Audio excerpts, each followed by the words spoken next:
ಕಾರ್ಯದರ್ಶಿ ನೇಮಕದಲ್ಲಿ ರೇವಣ್ಣ ಹಸ್ತಕ್ಷೇಪ ಮಾಡಿದ್ದಾರೆ ಅನ್ನೋ ಸುದ್ದಿ ಇದೀಗ ಲಭ್ಯವಾಗ್ತಾ ಇದೆ. ಕಾಂಗ್ರೆಸ್ ಕಳಿಸಿದ್ದು 9, ಸಿಎಂ ಸಹಿ ಹಾಕಿದ್ದು 8ಕ್ಕೆ ಮಾತ್ರ ಅನ್ನೋ ಮಾಹಿತಿ ಸಿಕ್ಕಿದೆ. ಇನ್ನೊಬ್ಬ ಸದಸ್ಯನನ್ನೇ ಮರೆತಿದ್ದಾರೆ ಇಲ್ಲಿ ಸಿಎಂ ಕುಮಾರಸ್ವಾಮಿ ಅವರು ಮತ್ಯಾರೂ ಅಲ್ಲ, ಹಾಸನ ಮೂಲದ ಗೋಪಾಲಸ್ವಾಮಿಗೆ ಸಿಎಂ ಕುಮಾರಸ್ವಾಮಿ ಅವರು ಸಹಿ ಹಾಕದೆ ಕೊಕೆಯನ್ನ ಹಾಕಿದ್ದಾರೆ ಅಂತ ಹೇಳಲಾಗ್ತಾ ಇದೆ. ಇದಕ್ಕೆಲ್ಲ ಮೂಲ ಕಾರಣ ರೇವಣ್ಣ ಅವರ ಮಾತನ್ನ ಕೇಳಿಬಿಟ್ಟೆ ಅಂಕಿತವನ್ನ ಹಾಕಿಲ್ಲ ಗೋಪಾಲಸ್ವಾಮಿ ನೇಮಕಕ್ಕೆ ಕುಮಾರಸ್ವಾಮಿ ಅವರು ಅನ್ನೊಂದು ಆರೋಪ ಕೇಳಿ ಬರ್ತಾ ಇದೆ.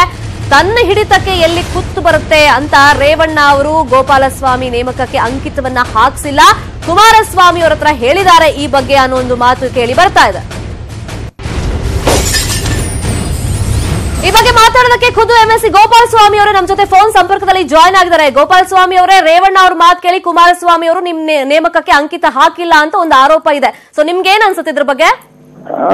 ಖಂಡಿತ ಈಗ ತಮ್ಮ ನನಗೆ ಟಿವಿನಲ್ಲೇ ಗೊತ್ತಾಗ್ತಾ ಇರೋದು ಮಾಹಿತಿ. ಈಗ ನಿಮ್ಮ ಇವ್ರು ಹೇಳಿದಾಗ್ಲೇ ನಮ್ಗೆ ಗೊತ್ತಿಲ್ಲ, ನಮ್ಗೆ ಹೈಕಮಾಂಡ್ ನಮ್ಮ ಹೆಸರನ್ನ ಪ್ರಸ್ತಾವನೆ ಮಾಡಿತ್ತು. ಹೌದು, ಪಾರ್ಲಿಮೆಂಟರಿ ಸೆಕ್ರೆಟರಿ ಆಗಿ. ಹೌದು, ಅದನ್ನ ಮಾಡ್ಬೇಕಾಗಿರ್ತಕ್ಕಂಥದ್ದು ಮುಖ್ಯಮಂತ್ರಿಗಳಾದ ಕುಮಾರಸ್ವಾಮಿ ಅವ್ರ ಜವಾಬ್ದಾರಿ ಅದು. ಯಾಕಂದ್ರೆ ನಮ್ಮ ಹೈಕಮಾಂಡ್ ತೀರ್ಮಾನ ಮಾಡಿರ್ತಕ್ಕಂಥ ನಮ್ಮ ರಾಹುಲ್ ಗಾಂಧಿ ಅವರು ಕೊಟ್ಟಿರ್ತಕ್ಕಂಥ ಆದೇಶ. ಸೊ ಅದು ರೇವಣ್ಣ ಅವ್ರಿಗೆ ಆಗಿಲ್ಲ ಅನ್ನೋದು ನನಗೆ ತಮ್ಮ ಮುಖಾಂತರನೇ ಗೊತ್ತಾಗ್ತಾ ಇದೆ ಏನಂತ. ಆಮೇಲೆ ಅದನ್ನ ನೋಡಿ ತೀರ್ಮಾನ ತಗೊಳ್ತಕ್ಕಂಥದ್ದು ನಮ್ಮ ಪಕ್ಷ ಏನ್ ತೀರ್ಮಾನ ತಗೊಳ್ತಾ ಬದಲಾಗಿತ್ತು. ಆದ್ರೆ ಇದು ರೇವಣ್ಣವ್ರಿಗೆ ಸಂಬಂಧಪಟ್ಟಿದ್ದಲ್ಲ ಅನ್ನೋ ವಿಚಾರ ಉಂಟು. ರೇವಣ್ಣ ಅವರು ಹಾಸನ ಜಿಲ್ಲೆದ ಅವ್ರದ್ದೇನಿದೆ ಮಾಡ್ಲಿ ಅವರು, ಬಟ್ ನಮ್ಮ ಪಕ್ಷದ ನಮ್ಮದೇನಿದೆ ಅವ್ರು ಮಾಡ್ತಕ್ಕಂಥದ್ದು ಜವಾಬ್ದಾರಿ ಮೊನ್ನೆ ಕುಮಾರಸ್ವಾಮಿ ಅವರು ತೀರ್ಮಾನ ತಗೋತಾರೆ. ಹಾಗೂ ನಮ್ಮ ಸಿದ್ದರಾಮಯ್ಯ ಸಿಎಲ್ಪಿ ನಾಯಕರಿದ್ದಾರೆ, ಹಾಗೂ ಡಿ ಕೆ ಶಿವಕುಮಾರ್ ಅವರು ನಮ್ಮ ಪಕ್ಷದ ಅಧ್ಯಕ್ಷರು ದಿನೇಶ್ ಗುಂಡೂರಾವ್ ಅವರು ತೀರ್ಮಾನವನ್ನ ತಗೊಳ್ತಾರೆ. ಬಟ್ ಹಾಸನದಲ್ಲಿ ಎಲ್ಲಾ ವಿಷಯಕ್ಕೂ ರೇವಣ್ಣ ಅವ್ರು ಮೂಗು ತುರಿಸಿದ್ದಾರೆ ಅಂತ ಈ ಸರ್ಕಾರ ರಚನೆ ಆದಾಗಿಂದ ಕೂಡ ಒಂದು ಆರೋಪ ಇದ್ದಿದೆ. ಸೊ ನಿಮ್ಮ ವಿಚಾರದಲ್ಲೂ ಈಗ ಮೂಗು ತುರಿಸಿದ್ದಾರೆ ಅಂತ ಈಗ ಆರೋಪ ಕೇಳಿ ಬರ್ತಿದ್ಯಲ್ಲ, ಅದಕ್ಕೆ ಯಾವ ರೀತಿ ರಿಯಾಕ್ಟ್ ಮಾಡ್ತೀರಾ ನೀವು? ಖಂಡಿತ ನನಗೆ ಇನ್ನು ಪ್ರಾಕ್ಟಿಕಲ್ ಆಗಿ ಬಂದಿಲ್ಲ ವಿಚಾರ. ಸಂಪೂರ್ಣ ಮಾಹಿತಿ ಬಂದ್ರೆ ನಾನು ರಿಯಾಕ್ಷನ್ ಮಾಡಬೇಕಂತದ್ದು ನನ್ನ ಜವಾಬ್ದಾರಿ. ಯಾಕಂದ್ರೆ ಸಂಪೂರ್ಣವಾಗಿ ಮಾಡಿದಾರ, ನನ್ನ ಒಬ್ಬಂದೇ ಬಿಟ್ಟಿದಾರೋ ಇಲ್ಲ ಬೇರೆ ಒಂದು ನಿಗಮ ಮಂಡಳಿ ಬಿಟ್ಟಿದಾರೋ ಅಂತ ತೀರ್ಮಾನ ಮಾಡ್ಕೊಂಡು ನಮ್ಮ ಪಕ್ಷದ ಅಧ್ಯಕ್ಷರು ಮತ್ತು ಸಿಎಲ್ಪಿ ನಾಯಕರನ್ನ ಭೇಟಿ ಮಾಡಿ ನಂತರ ನಾನು ನನ್ನ ಇಂಥದೆಲ್ಲ ಒಂದು ಗುಮಾನಿ ಚರ್ಚೆಗಳೆಲ್ಲ ನಡೀತಾ ಇತ್ತಾ ರೇವಣ್ಣ ಅವರು?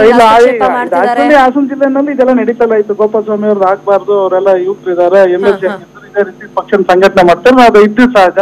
ನಾವು ಪಕ್ಷ ಏನ್ ತೀರ್ಮಾನ ತಗೋದಕ್ಕೆ ಅದಕ್ಕೆ ನಾವು ಬದ್ಧವಾಗಿರ್ತೀವಿ. ಅಂದ್ರೆ ರೇವಣ್ಣ ಕಡೆಯವರು ಈ ರೀತಿ ಎಲ್ಲ ಹಬ್ಬಿಸ್ತಾ ಇದ್ದಿದ್ದ ಸುದ್ದಿಗಳನ್ನ ಅದು ಪ್ರಚಾರದಲ್ಲಿ ಇತ್ತು. ಈಗ ಆಲ್ರೆಡಿ ಹಾಸನ ಜಿಲ್ಲೆನ ರಾಜ್ಯದಲ್ಲಿ ಅವಕಾಶ ಇಲ್ಲ ಅಂತ, ಬಟ್ ನಮ್ಗೆ ಅದ್ರ ಬಗ್ಗೆ ಇರಲಿ, ನಮ್ಮ ಪಕ್ಷದ ನಮ್ಮ ತೀರ್ಮಾನ ಅಂತ ನಾನು ನಿಮ್ಮ ಹತ್ರ ಒಂದು ಕಾನ್ಫಿಡೆನ್ಸ್ ಇತ್ತು, ನಮ್ಮ ಪಕ್ಷ ತೀರ್ಮಾನ ತಗೊಂಡಿದೆ, ನಾನು ಆಗೋದಿಲ್ಲ ಅನ್ನೋ ಪ್ರಶ್ನೆ ಅದು ಆಗ್ಲೇಬೇಕು. ಈಗ ಯಾರ ಹತ್ರ ಮಾತಾಡ್ತೀರಾ ನೀವು ಹಂಗಾದ್ರೆ? ಈಗ ಯಾವ ರಾಜ್ಯ ನಾಯಕರ ಪಕ್ಷದ ದಿನೇಶ್ ಗುಂಡೂರಾವ್ ಪಕ್ಷದ ಅಧ್ಯಕ್ಷ ಇದ್ದಾರೆ, ಹಾಗೇನೆ ನಮ್ಮ ಸಿಎಲ್ಪಿ ನಾಯಕರು ಸಿದ್ದರಾಮಯ್ಯ ಸಾಹೇಬ್ರು ಇದ್ದಾರೆ, ಹಾಗೇನೆ ಡಿ ಕೆ ಶಿವಕುಮಾರ್ ಇದ್ದಾರೆ, ನಮ್ಮ ಪಕ್ಷದ ಹೈಕಮಾಂಡ್ ಇದೆ ರಾಹುಲ್ ಗಾಂಧಿ ಅವರು.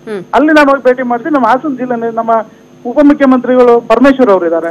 ಇದೆಲ್ಲ ಕೂತ್ಕೊಂಡು ಏನ್ ತೀರ್ಮಾನ ತಗೊಳ್ತಾ ಹಾಸನ ಜಿಲ್ಲೆ ಜನ ದಂಗೆ ಹೇಳ್ತಾರೆ ಕಾರ್ಯಕರ್ತರು. ಅದು ಸುಲಭ ಅಲ್ಲ, ನಮ್ಮ ಇದು ಪ್ರಶ್ನೆ ಅಲ್ಲ. ಇದು ಕಾರ್ಯಕರ್ತರು ಬಂದು ಮಾನ್ಯ ಸಿದ್ದರಾಮಯ್ಯನವರ, ಡಿ ಕೆ ಶಿವಕುಮಾರ್ ಅವ್ರನ್ನ ಮತ್ತು ಪರಮೇಶ್ವರ್ನ ಭೇಟಿ ಮಾಡಿ ನಮ್ಮ ಜಿಲ್ಲೆಗೆ ಅವಕಾಶ ಕೊಡಬೇಕು ಅಂತ ಪ್ರಸ್ತಾವ ಮಾಡಿದ್ರು. ಗೋಪಾಲಸ್ವಾಮಿ ಪ್ರಶ್ನೆ ಅಲ್ಲ, ಇದು ಕಾಂಗ್ರೆಸ್ ಪಕ್ಷದ ಅಸ್ತಿತ್ವದ ಪ್ರಶ್ನೆ. ಹಾಗಾಗಿ ಇದು ಬದಲಾವಣೆ ಆಗಕ್ಕೆ ಚಾನ್ಸೇ ಇಲ್ಲ. ಅದನ್ನು ಕೂಡ ಮಾಡ್ತಕ್ಕಂಥ ಕೆಲಸವನ್ನ ನಮ್ಮ ಪಕ್ಷ ಮಾಡೇ ಮಾಡ್ತದೆ ಅಂತ ನಾನು ಹೇಳಿಕ್ಕೆ ಇಷ್ಟಪಡ್ತೀನಿ. ಈಗ ನೀವೇ ಅಂದ್ರೆ ಒಂದು ಗುಮಾನಿ ಎಲ್ಲ ಇತ್ತು, ಗುಸುಗುಸು ಚರ್ಚೆಗಳು ನಡೀತಾ ಇತ್ತು, ನಿಮ್ಗೆ ಹೆಂಗಾದ್ರೂ ಮಾಡಿ ಇದಕ್ಕೆ ಬ್ರೇಕ್ ಹಾಕ್ಬೇಕು, ಕೊಕ್ಕೆ ಹಾಕ್ಬೇಕು ಅಂತ ರೇವಣ್ಣ ಕಡೆಯವರೆಲ್ಲ ಮಾತಾಡ್ಕೊಳ್ತಿದ್ರು ಅಂತ.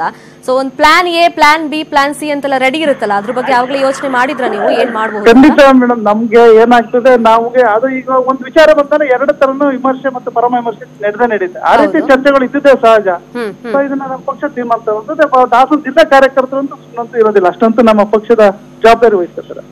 ಓಕೆ, ನೋಡೋಣ ಏನಾಗುತ್ತೆ ಮುಂದೆ. Thank you so much Gopalaswamy ಅವರೇ ಮಾತಾಡಿದಕ್ಕೆ. ಎಂದಿನಂತೆ ಆ ಗಂಡ ಹೆಂಡತಿ 3 ಮಕ್ಕಳ ಜೊತೆ ಉಂಡು ಮಲಗಿದ್ರು. ಆದ್ರೆ ಬೆಳಗ್ಗೆ ಆಗುವಷ್ಟರಲ್ಲಿ ಹೆಂಡತಿ ಹೆಣವಾಗಿದ್ಲು. ಗಂಡ ಪೊಲೀಸ್ ಠಾಣೆಯಲ್ಲಿ